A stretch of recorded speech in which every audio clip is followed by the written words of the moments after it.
एक तो डायरेक्ट ठंड का जो प्रभाव है वो भी हो सकता है, क्योंकि किसी को शीतलहरी लग गई तो हाइपोथर्मिया हो सकता है। लेकिन ज़्यादातर जो बच्चे हैं वो मतलब अभी एयरबॉर्न इन्फेक्शंस जो कि वायरस की वजह से हो रहा है, जिसमें अपर रेस्पिरेटरी ट्रैक्ट इन्फेक्शंस जैसे इन्फ्लुएंजा कहते हैं, पैरा इन्फ्लुएंजा कहते हैं, कुछ कुछ केसेज हो सकता है कोविड के हैं वो भी, जो कि अभी इसकी डायग्नोसिस यहाँ नहीं हो पा रही है। और मतलब कि दम फुल्ली जो ब्रोंकियोलाइटिस है वो केसेज, और बहुत अनकॉमनली हम लोग निमोनिया के केसेस भी देख रहे हैं जो कि जानलेवा हो सकते हैं। तो ऐसे तो अगर हम बात करें कि नवजात बच्चा जो है वो उसमें हम क्या सावधानी बरतें, हैं तो हम लोग कहते हैं कि बच्चा जब जन्म लेता है और वो ठीक रहता है तो उसको माँ का दूध पिलाना है और माँ के स्तन से सटा के रखना है, जिसको कंगारू मदर केयर करते हैं। अगर बच्चे को माँ अपने स्तन से स्किन टू स्किन कांटेक्ट रखेगी तो निश्चित रूप से उसको हाइपोथर्मिया, कोल्ड स्ट्रेस नहीं होगा, जो कि एक बहुत बड़ा कारण है नवजात शिशु के मृत्यु का। तो जन्म के बाद ये इमीडिएटली जब बच्चा स्वस्थ रहता है तो माँ का दूध पिलाना और कंगारू मदर केयर एक बहुत ही बड़ा कॉस्ट इफेक्टिव इंटरवेंशन है। तो बूढ़े में भी ये देखा गया है कि ये सब जो हाई रिस्क है उनमें भी उनमें कुछ स्पेशल प्रॉब्लम होती है, जैसे कि अगर उनको रक्तचाप बढ़ सकता है इस शीतलहरी में, अगर कपड़ा वो लोग ठीक से नहीं पहनेंगे तो वासो कंस्ट्रिक्शन होता है, ब्लड वेसल्स जो है उस कंस्ट्रिक्ट कर जाती है, उससे रक्तचाप बढ़ता है। रक्तचाप बढ़ने से क्या होता है कि हो सकता है कॉर्नरी आर्टरी में क्लॉट हो जाए और उसको हार्ट अटैक हो जाए। तो लाइफ बहुत स्ट्रेसफुल हो गई है, फास्ट लाइफ हो गई है, लोगों में स्ट्रेस बहुत हो गया है, खाना पीना जो है वो बहुत ही गड़बड़ हो गया है। तो वो बहुत सा कारण है। दूसरा है कि जिसको कोविड हो चुका है और जो हॉस्पिटलाइज था और उसके बाद रिकवर किया, उसमें भी हार्ट अटैक के केसेस ज़्यादा देखने को मिल रहे हैं। दूसरा चीज़ हम कहते हैं कि खान पान एक बहुत ही बड़ी ज़रूरी चीज़ है, जो कि बच्चे की इम्यूनिटी को या बड़े की इम्यूनिटी को बढ़ाता है। इसलिए ज़रूरी है कि हम जो भी चीज़ खाएं, चाहे वो वेज खाएं या नॉन वेज खाएं, गर्म ताज़ा खाना खाएं, ठंडा खाना नहीं खाएं, गर्म दूध लें, दूध में हल्दी लें, अदरक लें, तुलसी का काढ़ा लें। ये सब चीज़ें जो हैं ये पाई गई है कि शरीर के प्रतिरोधक क्षमता को बढ़ाती है। तो लोगों को भी एक फ्लू वैक्सीन दिया जाता है, ईयरली दिया जाता है, डिपेंडिंग अपॉन द स्ट्रेन।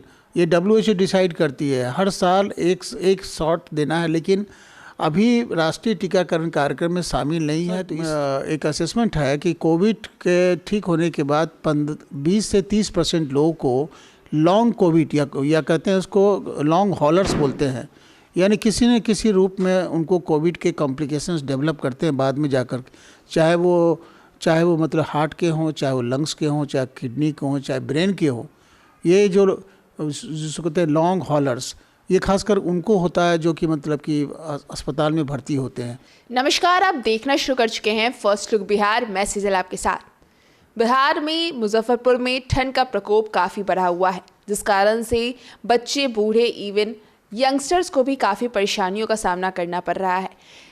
तो आज इसके बारे में हम चर्चा करेंगे, किस तरह से आप खुद को ठंड से बचा सकते हैं और किन किन चीज़ों को अपने डाइट में इंक्लूड करके, साथ ही साथ किन किन प्रिकॉशन को लेकर अपने आप को ठंड से बचा सकते हैं।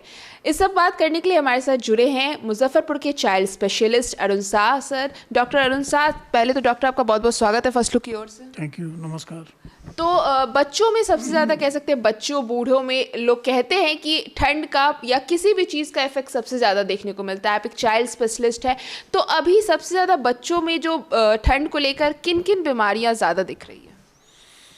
देखिए, अगर हम लोग बात करें कि नवजात शिशु से लेकर के और बुजुर्ग तक, तो ये जो अचानक जो मौसम बदला है और काफ़ी ठंड है, शीतलहरी ही है और लोग इसके लिए तैयार नहीं थे। मुझे लगता है कि ये मौसम अभी कुछ दिन चलेगा और इसकी वजह से कुछ सावधानी तो हमको कुछ हम बीमारी देख रहे हैं बच्चों में ज़्यादा हो रही है और बड़ों में भी हो रही है।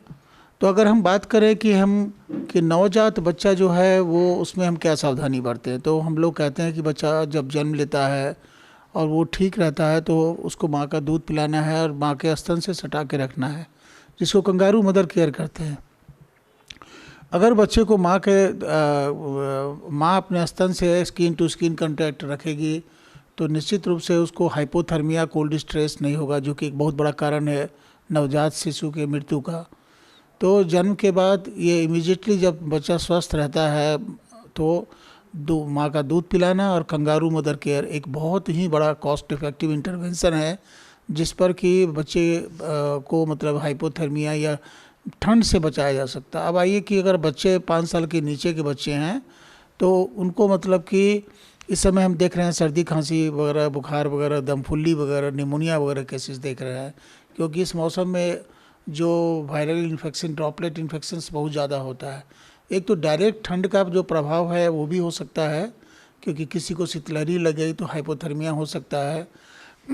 लेकिन ज़्यादातर जो बच्चे हैं वो मतलब अभी एयरबॉर्न इन्फेक्शंस जो कि वायरस की वजह से हो रहा है, जिसमें अपर रेस्पिरेटरी ट्रैक्ट इन्फेक्शंस जैसे इन्फ्लुएंजा कहते हैं, पैरा इन्फ्लुएंजा कहते हैं, कुछ कुछ केसेस हो सकता है कोविड के हैं वो भी, जो कि अभी इसकी डायग्नोसिस यहाँ नहीं हो पा रही है।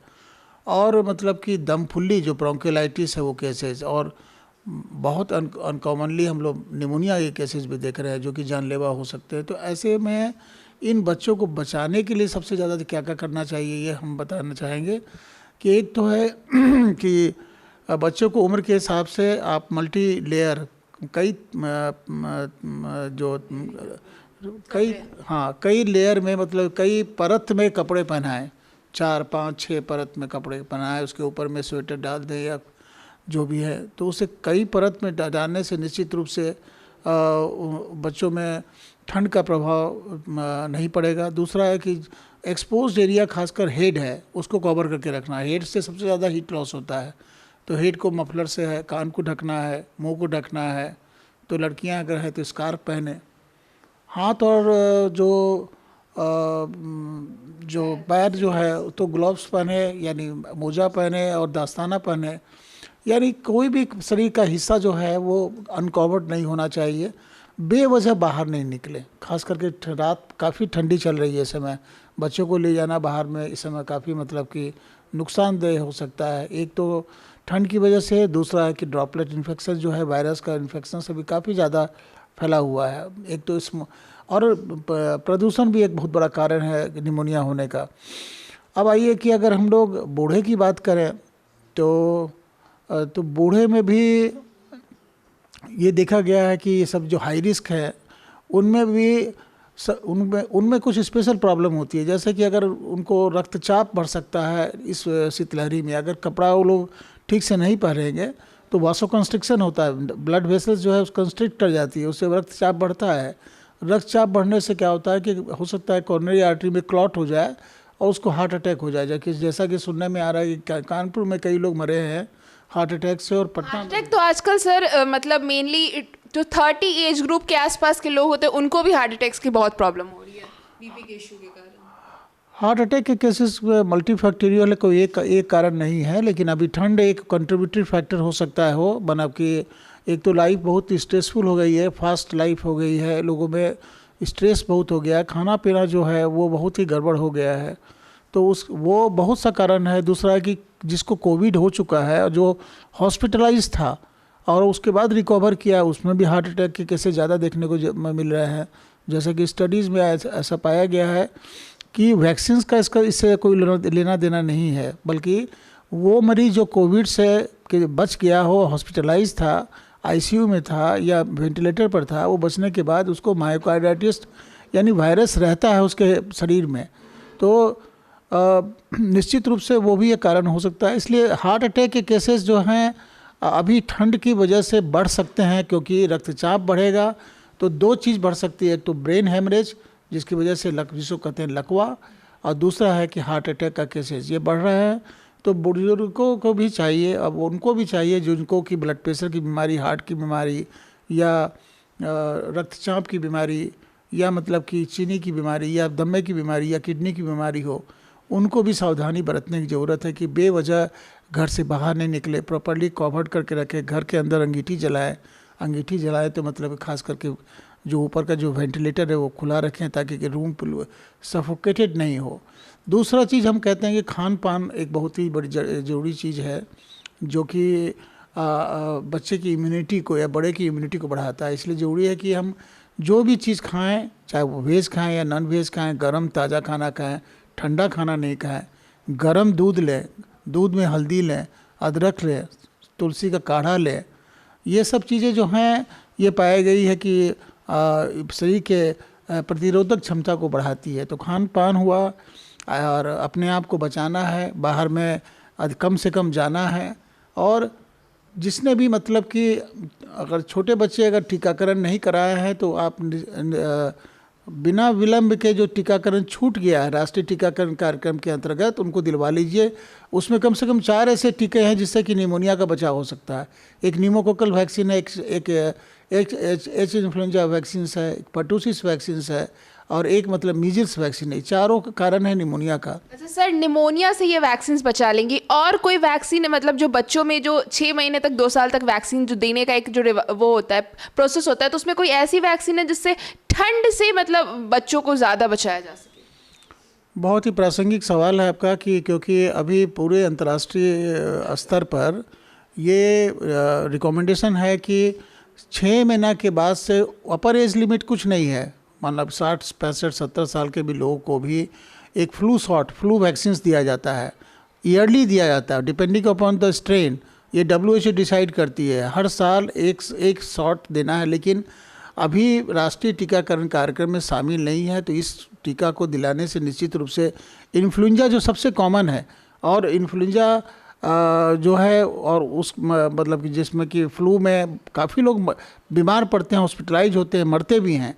तो ये WHO का रिकमेंडेशंस है, अमेरिकन एकेडमी ऑफ पीडियाट्रिक्स का रिकमेंडेशन है, हमारी संस्था जो है IAP, Indian academy of paediatrics, इसका कभी रिकमेंडेशन कि 6 मंथ्स के बाद में हर बच्चे को, बड़े बुजुर्ग जो भी लोग हैं, वो एक इन्फ्लुएंजा का फ्लू शॉट जरूर दिलवा लें। इससे फ्लू का बचाव होगा। लेकिन बचाव का जैसे मैंने बताया ना कि जैसे कोविड में SMS था, सैनिटेशन, मास्क एंड हाइजीन, तो सोशल डिस्टेंसिंग, तो ये भी करना है। क्योंकि अभी मतलब कि जो शहर में प्रदूषण और जो इस डस्ट और उसके बाद ये जो एयरबॉर्न इन्फेक्शंस, वायरस काफ़ी इस सीजन में काफ़ी पनपते हैं। तो जो बीमार है घर में, सपोज किया कि कोई बड़ा बीमार है तो उसको बिल्कुल अलग रखिए, अगर बच्चा बीमार है तो उसको अलग रखिए, उसको स्कूल जाने मत दीजिए। तो कोशिश करना है कि उसका संक्रमण दूसरों को नहीं हो। और मास्क, जब भी कोई पब्लिक प्लेस में जाएं तो ज़रूर 2 साल से ऊपर वाले बच्चे को या बड़े को मास्क पहन के भी जाना चाहिए, क्योंकि कोविड का खतरा बिल्कुल तरह से टला नहीं है। अभी भी जो नया स्ट्रेन जो उभर के आया है, JN.1 स्ट्रेन, वो मतलब बड़ा संक्रामक है। लेकिन बस इसमें एक ही बात है कि वो जानलेवा नहीं है, लेकिन संक्रामक बहुत ज़्यादा है। अच्छा सर, आपने बोला कि कोविड जिनको हो चुका है उनमें भी कुछ परसेंटेज वायरस के रह जाते हैं वैक्सीनेशन के बाद भी, तो वो लोगों को मतलब किस तरह से एक्स्ट्रा प्रिकॉशंस दी जाए ठंड के मौसम में? क्योंकि उनको भी तो अंदर से इम्यून सिस्टम कमज़ोर रहेगा, क्योंकि मतलब ऑब्वियस सी बात है कोरोना हो चुका है, या फिर जिनको BP या डायबिटीज़ की प्रॉब्लम है। देखिए, ऐसा एक असेसमेंट है कि कोविड के ठीक होने के बाद 20 से 30% लोगों को लॉन्ग कोविड या कहते हैं उसको लॉन्ग हॉलर्स बोलते हैं, यानी किसी न किसी रूप में उनको कोविड के कॉम्प्लिकेशंस डेवलप करते हैं बाद में जाकर, चाहे वो मतलब हार्ट के हों, चाहे वो लंग्स के हों, चाहे किडनी के हों, चाहे ब्रेन के हों। ये जिसको कहते हैं लॉन्ग हॉलर्स, ये खासकर उनको होता है जो कि मतलब कि अस्पताल में भर्ती होते हैं। उनको नहीं होता है जो घर में इलाज कराया, लेकिन अस्पताल में जो भर्ती होते हैं, जिनको वेंटिलेटर लगता है, जिनको ऑक्सीजन सपोर्ट सिस्टम होता है, उनमें देखा गया कि 20 से 30% लोगों को ये कॉम्प्लिकेशंस जो है शरीर के किसी हिस्से में डेवलप करता है। और इन दिनों जो कुछ हादसे हुए कि लगातार जो हार्ट अटैक के केसेस बढ़े हैं, उसमें ये भी एक कारण, कंट्रीब्यूटरी फैक्टर्स हो सकता है कि इस वजह से। और क्योंकि ये भी माना जा रहा है कि कोविड का वायरस किसी न किसी फॉर्म में डॉर्मेंट मतलब शरीर में रहता है, और वो एक मतलब का एक प्रोसेस है जिसको कहते हैं इन्फ्लेमेशन, वो इन्फ्लेमेशन करता है टिश्यू का। तो इनको कोशिश करना चाहिए, जैसा कि आपने सुना होगा कि बहुत लोग जिम में एक्सर्सन करते हुए उनकी डेथ हो गई, या डांस करते हुए डेथ हो गई। तो उनको चाहिए प्रिकॉशन लेना कि सब जैसे ये यूनिवर्सली मतलब कि रिकमेंडेशन है कि आप अपना जितना कैपेसिटी है उससे आप कम से कम 70% से ज़्यादा अपने आप को थकाइए मत। अगर आप कर सकते हैं तो जितना ज़्यादा आप थकाएंगे उतना चांसेज है कि आपको हार्ट अटैक का दौरा आएगा या कार्डिक अरेस्ट का अटैक आएगा। तो कार्डिक अरेस्ट और हार्ट अटैक जो आपने कहा कि ज़्यादा थकाई मत, तो ये पर्टिकुलर एज ग्रुप के लिए जाता है या फिर हर एज के लिए ये जाता है? नहीं, ये सभी एज ग्रुप के लिए है, ये सभी एज ग्रुप के लिए है, खास करके यही कि क्योंकि आजकल यंगस्टर्स जिम में हद से ज़्यादा वेट लिफ्टिंग या हद से ज़्यादा पुलअप पुशअप्स करते हैं, तो उस कारण भी उन्हें ये प्रॉब्लम हो सकती है। बिल्कुल हो रही है। काफ़ी लोग मतलब कि जिम में एक्सरसाइज मतलब कि ओवर एक्सर्शन करते हैं, जिसकी वजह से उनको सडन कार्डिक अरेस्ट होता है। तो जो भी है इस समय यह है कि यही सलाह दी जाती है कि आप उतना नहीं कीजिए कि आप अपने आप को पूरी तरह से थका लें। आप इतना ही कीजिए जो अपनी कैपेसिटी आपकी 100% कैपेसिटी का 80% कीजिए। जब आपको लगे कि हम बहुत ज़्यादा थकने वाले हैं या थक सके हैं तो उसी समय आप छोड़ दीजिए। अपने आप को ज़रूरत से ज़्यादा मतलब कि उसमें एग्जर्शन नहीं लेना चाहिए। तो ये ठंड को लेकर जो बाकी बच्चों से ज़्यादा बूढ़ों और मतलब बच्चों के साथ साथ बूढ़ों और जो लोगों को कार्डियक अरेस्ट या फिर हार्ट की प्रॉब्लम है, बीपी की प्रॉब्लम है, उनके अलावा जो जनरल पब्लिक है जो मतलब अभी फ़िलहाल तो किसी बीमारी से ग्रसित नहीं है, लेकिन वो किस हिसाब से प्रिकॉशन लग सकती है इन सब के हिसाब से अलग? जनरल मास के लिए तो यही प्रिकॉशन है कि इस समय ठंड से बचने के लिए कोशिश करना है कि कम से कम घर से बाहर निकले। बहुत ज़रूरी हो तो निकले, लेकिन पूरी तरह से अपने आप को कवर्ड करें। मल्टीपल लेयर, जिस मैंने कहा कि कई लेयर्स में, परत में मतलब कपड़ा पहने, चाहे ताकि कि वो जो अभी जो भी हम बच्चे देख रहे हैं 4-5 लेयर्स में कपड़े पहन करके उनको लाया जाता है। ये अच्छी बात है ताकि वो ठंड, हाँ, वो एक तरह से काफ़ी गर्म होता है। लेकिन हेड जो माथा है या सर है या हाथ है या पैर है, इससे भी हीट लॉस होता है। इसको भी कवर करके रखें। तो बेवजह घर से बाहर नहीं निकले, घर के अंदर रखें। और अगर आप कोई अंगीठी या धुआं से वाला जो अगर आप जलाते हैं तो याद रखिए कि आपको हर हालत में पूरा आप विंडोज़ को ओपन रखना है, क्योंकि वो धीरे धीरे ऑक्सीजन ख़त्म हो जाता है और कार्बन मोनोऑक्साइड से किसी के मौत भी हो सकती है, सफोकेशन से मौत भी हो सकती है। इसलिए ज़रूरी है कि घर में अभी मतलब रहा जाए अधिक से अधिक। मतलब कि जब बहुत ज़्यादा ज़रूरी है तो बाहर निकलिए तो सावधानी बरतिए। पब्लिक प्लेस या क्राउडेड प्लेस में अपना आपको अवॉइड कीजिए, जैसे सिनेमा हॉल्स है, मॉल्स है, वहाँ पर ज़्यादा चांसेज है। और ओपन में नहीं जाएं। सुबह में अगर आप मॉर्निंग वॉक करते हैं तो अभी अवॉइड करें, क्योंकि मॉर्निंग वॉक के समय बिल्कुल ही सेफ़ नहीं है। और अगर रात के इवनिंग में भी बाहर जो निकलते हैं तो रात बड़ी ठंडी हो जाती है। उसमें भी किसी को, हर वर्ग के, चाहे वो नॉर्मल क्यों नहीं हो, उनको कोशिश करना चाहिए कि इससे बचना चाहिए। Thank you doctor. जैसा कि हमने बात किया डॉक्टर अरुण साह से और आपको बताया कि ठंड में किस तरह से आप प्रिकॉशंस रख सकते हैं, किस तरह से लेयरिंग करके आप कपड़े पहन सकते हैं और साथ ही साथ बाहर जाने से खुद को, घर के बच्चों को और बुज़ुर्गों को बचाएं। किस तरह से जो WHO ने एक वैक्सीन रिकमेंड की है उसे आप उसके शॉट ले सकते हैं, जिससे 6 महीना से ऊपर तक के हर एज ग्रुप के लोग ये शॉट लेकर खुद को विभिन्न प्रकार के जो आजकल वायरसेस आ रहे हैं, जो डस्ट या पॉल्यूशन, जितनी सारी बीमारियां आजकल फैल रही है, ठंड के कारण भी जो बीमारियां बढ़ती जा रही हैं, उससे खुद को बचा सकते हैं इस वैक्सीन को लेकर। तो आपको इस खबर में बताया किस तरह से बुजुर्ग के साथ साथ बच्चे और जिन लोगों को हार्ट और डायबिटीज़ की प्रॉब्लम है वो किस तरह से ठंड से बच सकते हैं। तो इस खबर में बस इतना ही, और खबरों के लिए बने रहिए हमारे साथ। हमारे फेसबुक चैनल को लाइक कीजिए, हमारे यूट्यूब चैनल को सब्सक्राइब कीजिए। धन्यवाद।